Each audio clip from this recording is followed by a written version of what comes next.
Hello, and welcome to this week's edition of Off the Podium. And I am delighted today to be joined by a dear friend and longtime violinist in the LaGrange Symphony Orchestra, Mr. George Henry. George, thank you so much for joining us today. It's my pleasure and honor. I'm privileged to be with you. Well, so you have long held presence in, and obviously deep attachment to LaGrange, and are so involved with the community. Can you tell us a little bit about your history with the town and all of the different groups, and of course the orchestra? Sure, we'll be glad to give it a shot.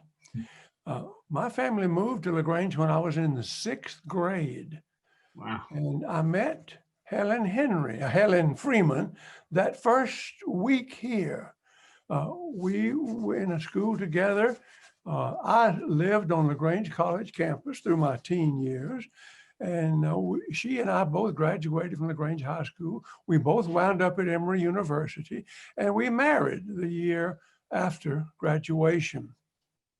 I went on from there to my medical career. I went to Emory Medical School and then to my internal medicine and psychiatry training at the University of Rochester in New York. We had a family as we were going along, moved from there at the end of that 4-year time, and spent a couple of years at the National Institutes of Health in Bethesda, Maryland, and from there to the faculty of the University of Kentucky College of Medicine. I left academic career then to practice psychiatry and went back home to Georgia. We wound up in Macon, and it was in Macon then that we lived, and I practiced psychiatry for many years. In 1995, after 35 years absence, I came back to LaGrange. So I kind of grew up here and then had been back here these many years since then. We were able to really come back home then. So it's been wonderful to be back in the community and to be in the LaGrange Symphony Orchestra, which I was so privileged to join in 1996. That fell on the heels of 29 years of playing in the Macon Symphony Orchestra. So that brings us to now when I'm still so proud to be with you in the LaGrange Symphony. And I'm certainly proud and delighted to always have you on the stage, George.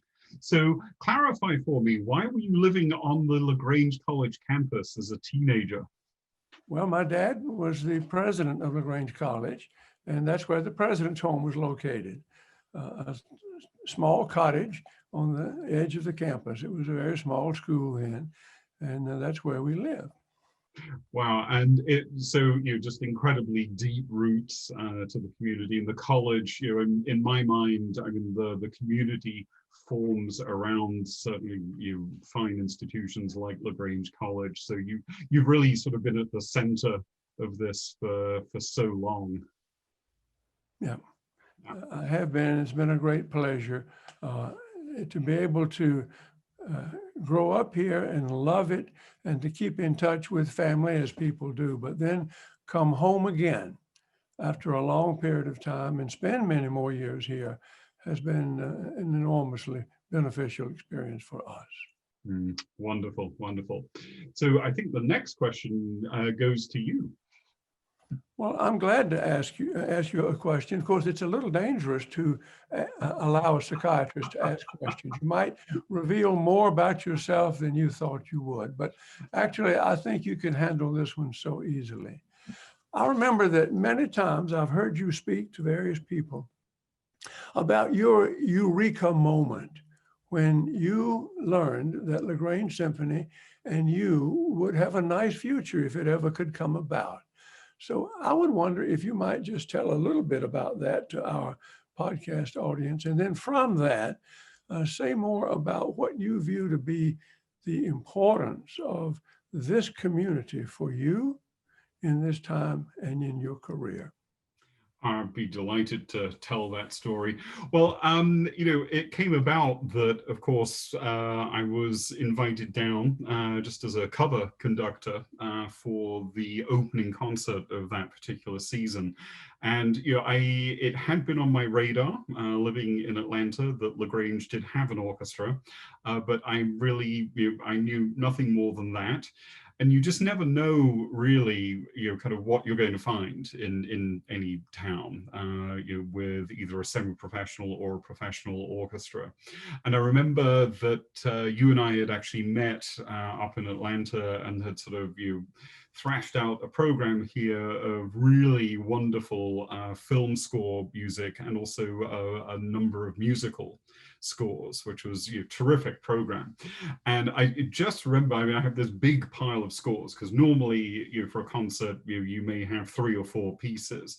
And so when you do kind of a film score or musicals sort of review, as it were, you end up with this huge stack of pieces that you've got to be able to get through in a limited number of rehearsals.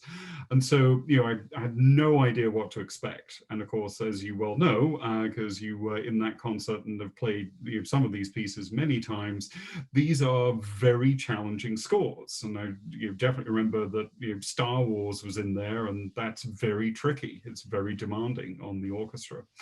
And so I went down there and stood in front of the orchestra, and I thought, boy, I just know I'm going to have my work cut out for me here. And I had all of these strategies and contingencies sort of ready loaded for all of the things that I was going to have to fix here to make all of this work. And I gave the first downbeat, just not knowing what to expect for the main theme of Star Wars, and was literally almost blown off the stage. And it was extraordinary. The capacity, the technical capacity of the orchestra, and just the immediate responsiveness and just joy of the musicians engaging in what we were doing was remarkable. And so what pretty quickly happened was all of my concerns and trepidation about how on earth I was going to make all this go together was pretty much washed away and replaced with how far beyond the original vision that I had had for that rehearsal and the concert, how far beyond that and above that could we go. And that's a very exciting position to be in as a conductor, when you've suddenly got infinitely more resources and sort of deeper possibilities for an ensemble than you first anticipated. And I just remember driving home from that first rehearsal, and again, just still quite stunned that this jewel of an orchestra resided in the community. And it was immediately sort of fantasizing about, how I could continue to work with the orchestra beyond that concert, and would there be any possibilities of perhaps one day being able to act as the full-time conductor of that orchestra. And of course, little did I know that various things were in motion to very much favor me at that point, or at least favor that outcome. And of course, the rest, as they say, is history. So beyond that initial, as you describe it, eureka moment, which it certainly was, we've obviously continued to build upon that trajectory and build the relationship, kind of the artistic leadership of the orchestra, as well as the really wonderful work achieved by the board to continue to support and grow that vision, and also, of course, the education program. But I think it's an incredible asset to the community in terms, we've got great performing arts in LaGrange, and I would say that the orchestra sits there as a jewel in that very well-formed crown. And it's just incredibly important to be able to bring people together and sort of unify them in that experience. And I think it's an outward and visible sign of the values of what the community holds to be important. We have a great audience. We have great patrons who attend. We have a great supportive system that enables the orchestra to continue and survive and realize the vision. So, I just think it's quite remarkable. You could probably go to towns, cities, much larger than the physical footprint and population of LaGrange, and not find an ensemble of that caliber. Well, you would know LaGrange is very fond of you, and the orchestra, I think, tries its very best to rise to its finest under your directorship. Well, it's a joy to meet that halfway and take us all the way, as we seem to every concert. So thank you, George. I appreciate that. Well, so let's go back to you. So it seems to me that music has been a companion for you for much of your life. And I'm just curious how that has shaped your thinking or contributed to the other areas of your life, both professional and otherwise. Well, sure. We all know that studying music, learning music, and particularly playing an instrument is important to learning how to learning to read, and setting the stage for one to learn and enjoy math and science and any number of things that come along. It therefore is my understanding, looking back on my life, excuse me, that the way I went through college, medical school, and early career had a relationship to that. For instance, I did not do what many do in terms of settling early on my major. I had an open, eclectic approach. I loved many different things, science for sure, history, religion, and music, because I had played and had learned music all along. So when I got to college, I did not do, as it turns out, 65% of the graduating class of Emory that year all went into medical school. No, I was a philosophy major, and I was going to go off and teach philosophy for the rest of my life. I got to 1 year in graduate school and realized, no, that was not going to happen either, but I was prepared to go to medical school. Had to take a few extra courses to catch up, but I did. But then once I got into medical school, I kept open mind about it. And though I loved primary medicine and headed strongly in the direction of general internal medicine, with an extra emphasis on neurology, I was so open to psychiatry. I was surprised to learn that, but it just was much more fluid, much more open, and much more creative at a time when psychiatry itself was in great transition. And this new specialty of psychosomatic medicine, we called it then, or liaison psychiatry, came to pass. So I went to the premier place in America to learn that, University of Rochester. And there had a wonderful 4 years of internal medicine followed by psychiatry, and prepared me to then go on to a rather eclectic career thereafter. So all of that shaped me, but it came out of the love of music and the disciplines that come in handling that. So I can relate it to all those things we know about how music can subtly, but often indirectly and even directly influence one's career decisions. Wonderful. And well, you have always struck me as an incredibly kind of deep and rich kind of individual in terms of your outlook on life. And I didn't know about the philosophy background or the love of philosophy, and that makes great sense to me.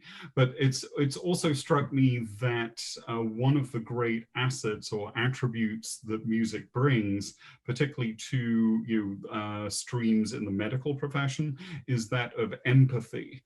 Because to be a successful musician, you have to be very empathic in the sense of kind of responding in that invisible dialogue between individual musicians, or your ability to work kind of in a small group setting like a string quartet, or even the section of an orchestra. I mean, there's got to be this incredibly instinctual and sort of heightened awareness of kind of what other people are doing around you, and then also the capacity to sort of inject those moments with kind of an appropriate emotional driver.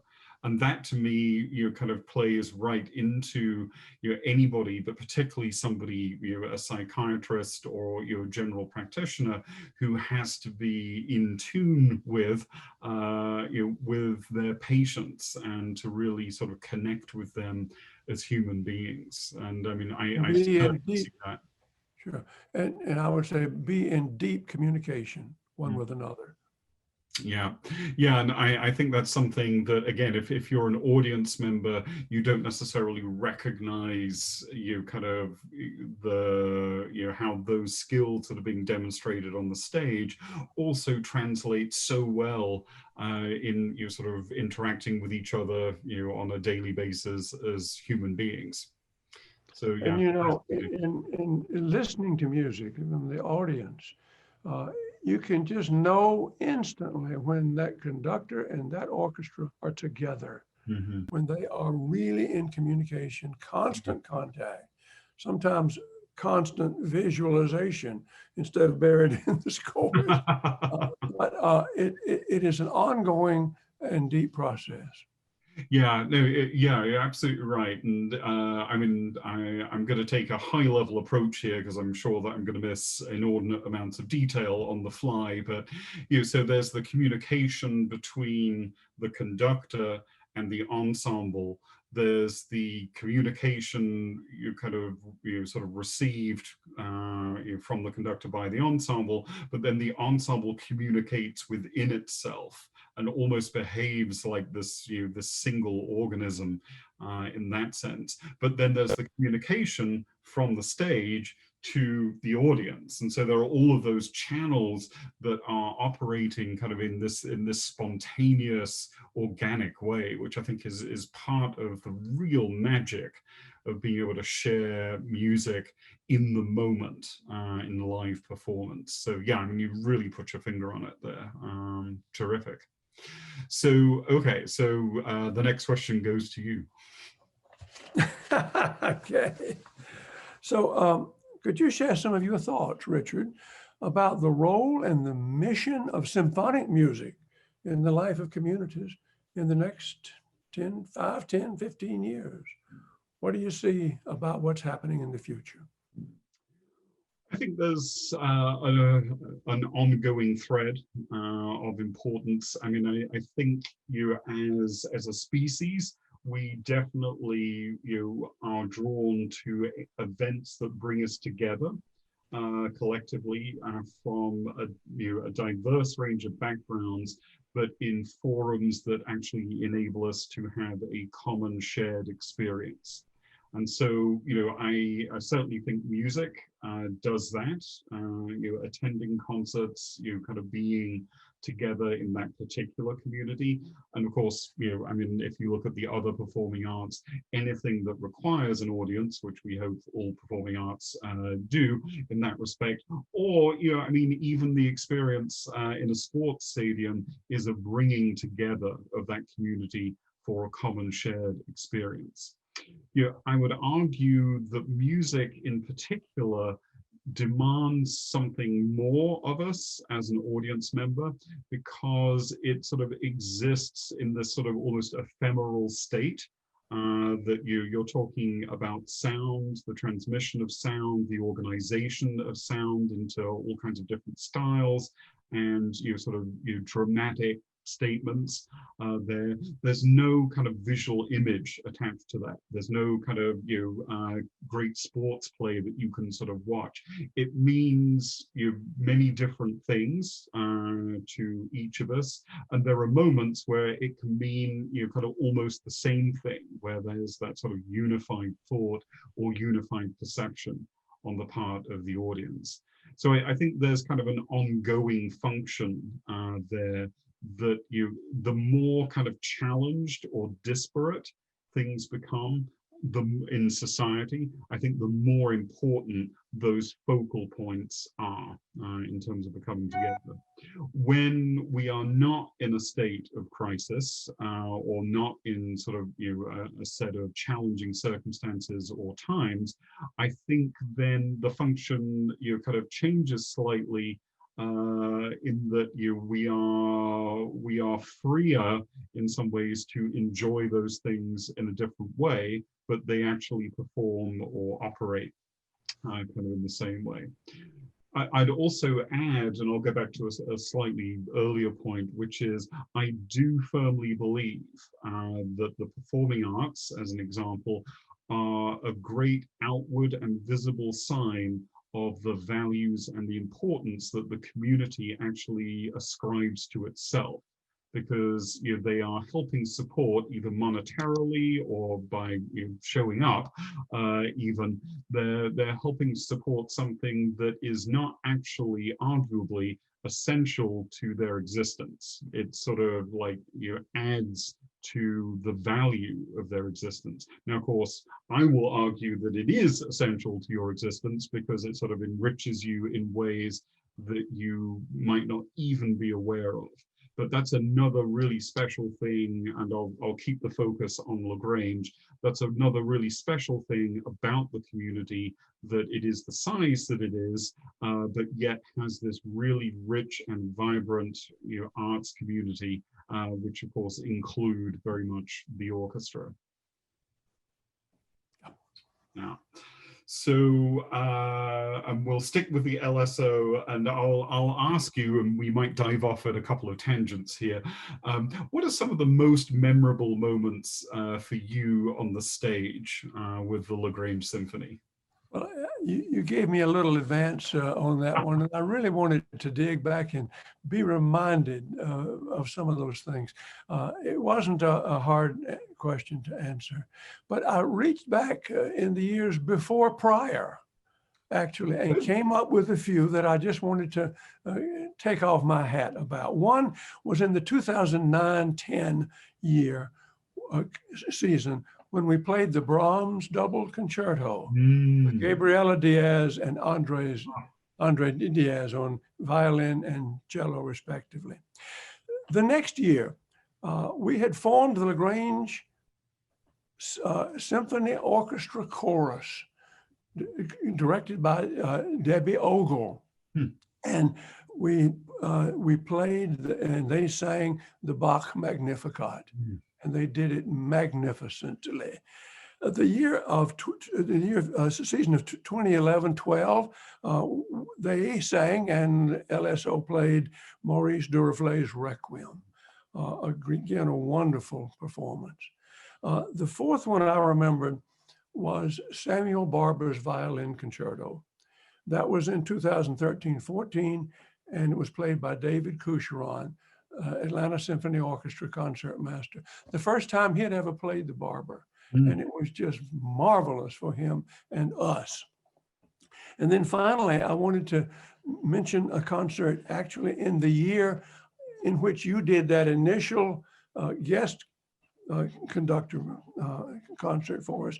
And it was in January of that year, the 25th anniversary concert of the LSO.